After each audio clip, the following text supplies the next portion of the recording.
Mom mo? Ano yung nationality mo? Yung mom ng mom mo?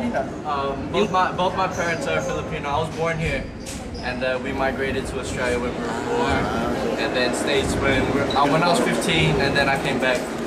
But I was born here. Both my parents are Filipino. Yan, okay. Wala nang... Yeah. Coach, anong sabi mo?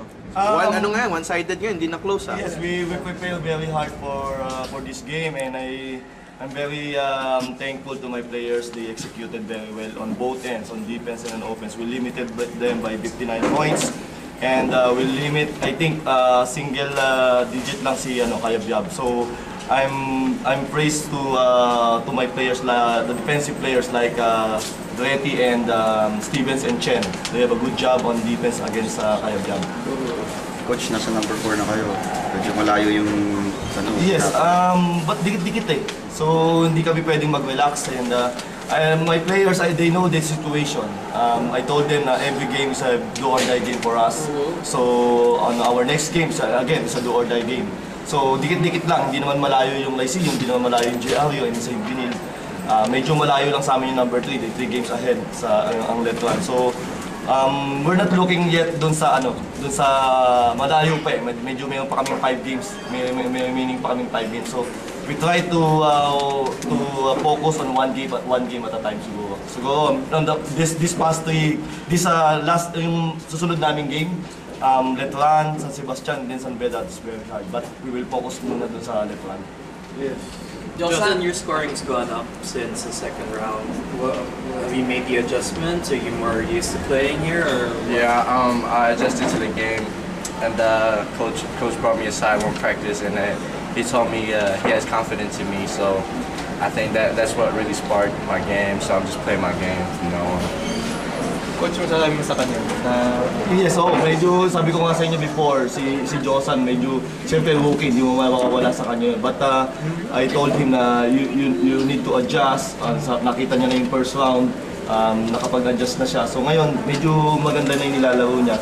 So I told him na be confident every time, so just play your game. So yun naman, lumalabas sa kanya. So siguro tuloy-tuloy lang, mas maganda. I told him na to stay humble, to be coachable, para the right attitude is very important here. So yun lang. So ano naman siya, nakikinig naman. So yun yung maganda dito kay Josan. Coach, parang ganado yung players mo maglaro Di ba yung energy nila? Yes, by the way, it's a battle of Intramuros. That's our battle cry now, today's game. So medyo nakikita kasi nila yung situation. We have a chance, but in our hands yung chance namin, nasa kamay pa namin eh. So yun lang. So medyo medyo magaganda yung practice namin eh.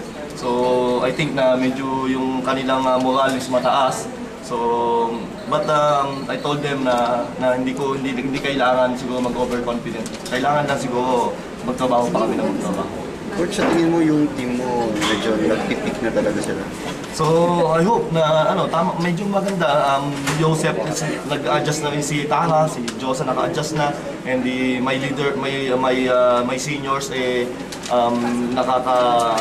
nakikinig na sa kanila yung mga ibang mga rookies.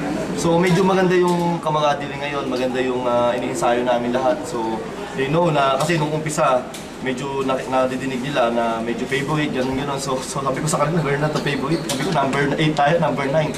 So nag-start na sila magtrabaho ngayon. So yun, maganda na medyo yung experience namin in the first round, nadadala namin ngayon sa second round. So are you satisfied sa pinapakita ng guys? So the second round? Siyempre hindi pa kasi we're not facing pa yung big team like dun susunod naming game siguro Letran. So titingin ko kailangan maraming double effort dito sa susunod na game namin kasi sunod-sunod na mabigat na yung mga kalaban namin. Thank you, Coach. Thank you.